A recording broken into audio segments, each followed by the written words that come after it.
अस्सलामुअलैकुम। आज की वीडियो में हम बात करेंगे कि अगर एक इंसान जिसकी 50,000 सैलरी है वो कैसे इन्वेस्ट कर सकता है अपने फ्यूचर के अंदर, उसके फ्यूचर प्लान्स फाइनेंस के लिहाज से क्या होने चाहिए। क्योंकि ज़्यादातर जो आवाम है, जो यूनिवर्सिटी ग्रेजुएट्स हैं आजकल, जो उनकी नॉर्मल सैलरीज चल रही हैं वो 50,000 से ज़्यादा नहीं है आमतौर पर पाकिस्तान में। तो मैं बताना चाहूँगा कि 50,000 को अपने कैसे डिस्ट्रीब्यूट करना है, घर पर कैसे यूज़ करना है, फैमिली कैसे चलानी है और आगे फर्दर इन्वेस्टमेंट कैसे करनी है। तो वीडियो में मेरे साथ रहेगा, वीडियो इंटरेस्टिंग होगी। वीडियो को आगे चलने से पहले थोड़ा सा मैं इंट्रोडक्शन दे दूं।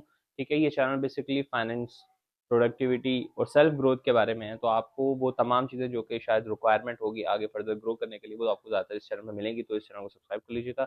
मेरा नाम है डॉक्टर उमैर और मैं एक बाकायदा तौर पे प्रोफेशनल डॉक्टर हूँ। लेकिन क्योंकि हमारे माशरे के अंदर एक फाइनेंस एजुकेशन नहीं पढ़ाई जाती, तो बहुत सी चीज़ें आपको सीखनी पड़ रही हैं। क्योंकि 1970s के बाद से, क्योंकि डॉलर या किसी भी चीज़ की कोई वो नहीं है कि कितना पैसा प्रिंट होगा, क्या मामलात होंगे, जिसकी वजह से बहुत डिवेल्यूएशन होती रहती है।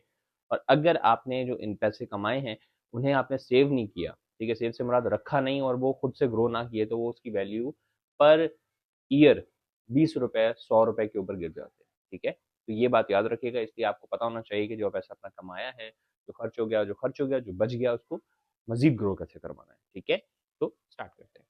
देखिए, जो चीज़ें आपको सबसे पहले पता होनी चाहिए कि कुछ खर्चे और अखराजात ऐसे होते हैं जिस पे आप नहीं कॉम्प्रोमाइज़ कर सकते। ठीक है? वो आप एक अलग कैटेगरी में रखें। ठीक है? कुछ अखराजात ऐसे होते हैं जो कि आप मैनेज कर सकते हैं, कंट्रोल कर सकते हैं, उन्हें आप एक अलग कैटेगरी में रखें। ठीक है?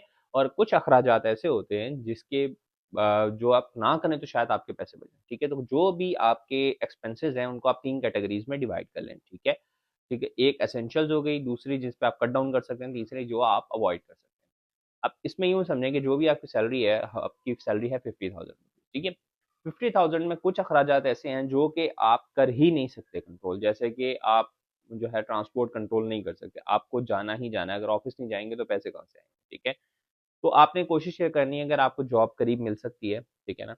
वो बेहतर है। अगर आपका डेली का 500 से 1000 का फ्यूल लग जाए, ठीक है?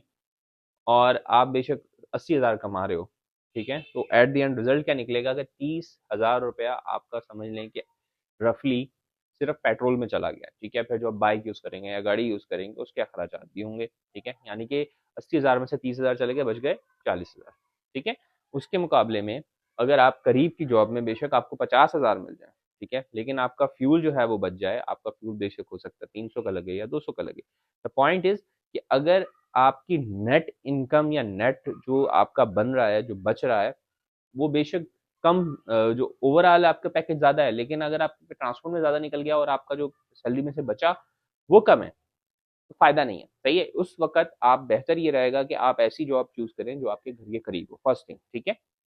लेकिन अगर आप जॉब चूज़ नहीं कर पाते, आपके जो भी मामलात हैं, वो वैसे ही हैं, ठीक है? आपकी मजबूरी है कि आप जिस जगह पे जॉब कर रहे हैं, आपने वहीं जाना है, आस-पास कोई ऑप्शन नहीं है, ठीक है?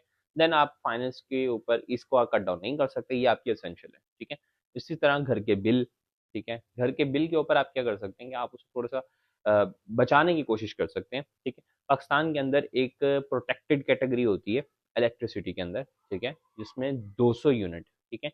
200 यूनिट अगर आप इस्तेमाल कर रहे हैं, यानी 200 यूनिट के नीचे-नीचे हैं 6 महीने तक, तो आपको जो बिजली का बिल देना पड़ता है, आई थिंक वो 20 से 25 रुपीज़ पर यूनिट देना पड़ता है, ठीक है?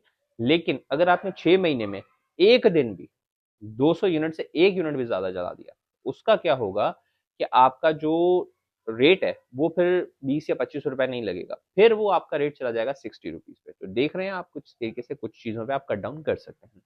इसी तरह मोबाइल पैकेजेज़ हैं, ठीक है? ये वो चीज़ें हैं जिसको आपको लेना भी ज़रूरी है और उसके बगैर गुज़ारा भी नहीं है, लेकिन आप इसमें कुछ चीज़ों में कट डाउन कर सकते हैं, ठीक है? अगर आप पैकेज यूज़ कर रहे हैं 2000 रुपए वाला, तो आप कोशिश करें कि यार एक बचत पैकेज ले लें, व्हाट्सएप वाला, ओनली वाला, क्योंकि आमतौर पे ऑफ़िसेज़ में भी वाई-फाई होता है, घर पे भी आमतौर पे वाई-फाई मिल जाता है, ठीक है?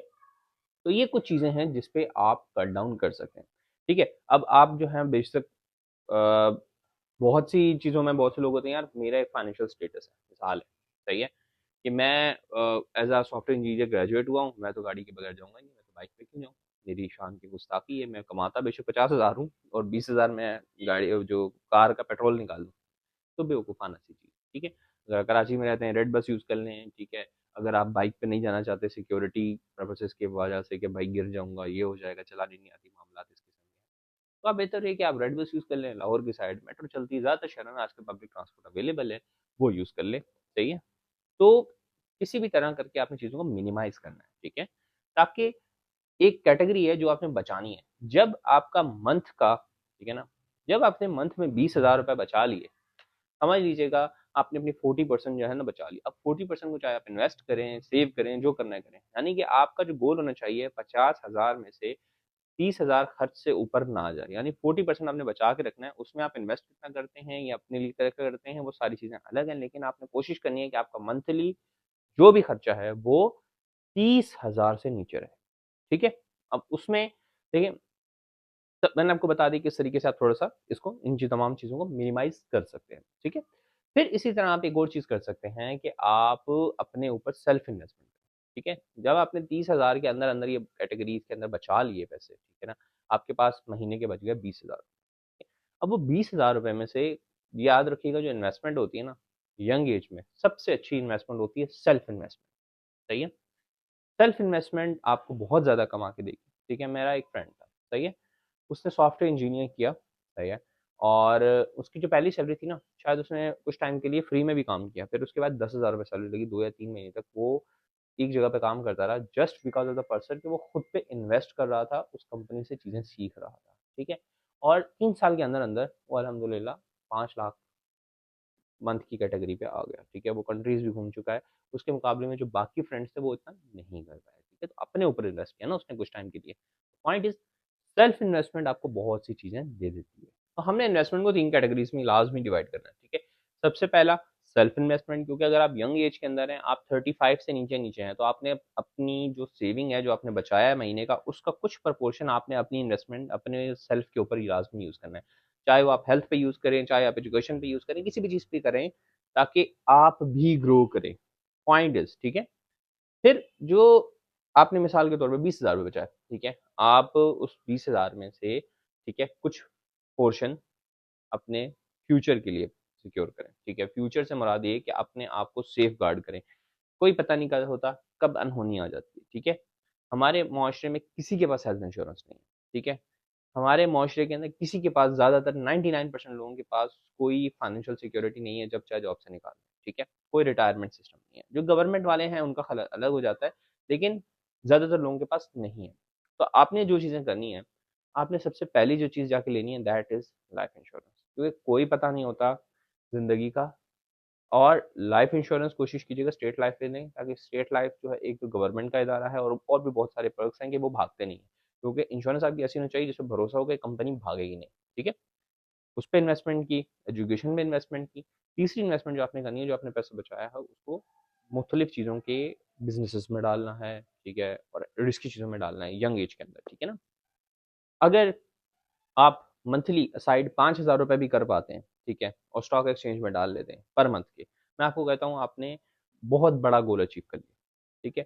क्योंकि पहला स्टेप जो होता है हार्डेस्ट होता है अकाउंट खुलवाना और वो जाके बात करेंगे। 5,000 रुपए की छोटी-सी रकम लगती है, लेकिन पॉइंट इज़ कि हर महीने 5,000 रुपए अगर आपने बचाए हुए होते, या मिसाल देता हूँ आपको मैं, अगर सन 2000 के अंदर आपने सिर्फ़ 1,000 रुपए जो है वो डाले हुए होते रफ़ान के अंदर स्टॉक्स में, ठीक है? बार-बार हर मंथ मंथ इन्वेस्टमेंट नहीं कर रहे होते। बस एक बार डाल के भी अपने 1000 रुपए छोड़े हुए तो आज के 70 लाख रुपए होते हैं, ठीक है? अगर आप मंथली उसमें 5,000, 5,000, 5,000 कमेटी की तरह आप उसमें डालते रहें, तो आप एंड में देखेंगे तो कितना ज़्यादा आपको फ़ायदा होता है, ठीक है? तो पॉइंट इज़ कि आपने अपनी मंथ सैलरी का कुछ ना कुछ पोर्शन खुद पे इन्वेस्ट करना है, कुछ ना कुछ पोर्शन अपने फ्यूचर सेल्फ को सिक्योर करना है कि अगर मैं ना हूँ तो मेरे लव्ड वन्स जो हैं वो कम से कम पीछे सफ़र ना करें, ठीक है? अब स्टेट लाइफ का अब मिसाल देता हूँ मैं आपको, उनका एक मेरे ख्याल से है कि इसमें 50,000 रुपीज़ आपको एनुअली यानी कि साल में एक बार देने होते हैं, 50,000 रुपए। और उसके ऊपर अगर खुदा ना खास्ता कोई एक्सीडेंटल होता है तो मेरे ख्याल से 10 से 20 लाख रुपए के करीब है। अगर कुछ नहीं होता है तो उसका एनुअल जो है फैमिली को पीछे से एक वो मिलता है, यूँ समझिए कि पेंशन मिल रही होती है हर साल की, ठीक है? तो उसमें कुछ ना कुछ हेल्प हो जाती है। तो पॉइंट इज़ कि आपने अपने पीछे वालों को भी बचाना है, अपनी सेल्फ को भी ग्रो करना है और अपने पैसे को भी बचाना है। तीसरा, पैसा बचाने के लिए यंग एज के अंदर स्टॉक्स, ठीक है? और रीट्स, ये एक्यूमुलेट करना शुरू करें। ट्रेड नहीं, एक्यूमुलेट, जमा करना है, ठीक है? जब आप जमा करेंगे ना, और आप जब पहुंचेंगे 30-40 साल की उम्र में, अगर आपने महीने के 5,000 रुपए, 10,000 रुपए जितने आप बचा पाए वो आपने एक असाइड असाइड कर दे, ठीक है। और दूसरा, आपने 20,000 रुपये बचाए थे, ठीक है, उसमें 5,000 रुपये का आपने कोई ऑनलाइन कोर्स ले लें जो कि आपको फ्यूचर में मजीद ग्रो करने में या सेल्फ के ऊपर इन्वेस्टमेंट करें, ठीक है। बाकी बचे 15,000 रुपये। 15,000 में से मिसाल है, अगर मैं आपको जो मैंने आपको बताया स्टेट लाइफ का 50,000 वाला पैकेज भी है, उसमें आप अगर महीने के 5,000 रुपये भी बचाते हैं तो आप एक इंश्योरेंस ले सकते हैं, ठीक है। आपके साल के 60,000 रुपये बन जाएंगे, यानी बचे 10,000 रुपये। अब 10,000 के अंदर अगर आप 5,000 रुपये जो है वो अपने स्टॉक मार्केट में डालते रहते हैं, फिर भी 5,000 रुपये आपके बच रहे हैं, ठीक है। वो 5,000 रुपये अपने इमरजेंसी फंड के लिए अपने पास रखिएगा, ठीक है। इमरजेंसी फंड के लिए अपने पास रखते जाएं, जमा करते जाएं कि खुदा न खास्ता कोई अचानक से ज़रूरत पड़ जाती है, कोई बीमार हो जाता है, कहीं पे देने पड़ जाते हैं, कुछ मामला हो जाते हैं, तो आपने 5,000 रुपये भी संभाल के रखना, ठीक है। इमरजेंसी फंड बिल्डअप करना है।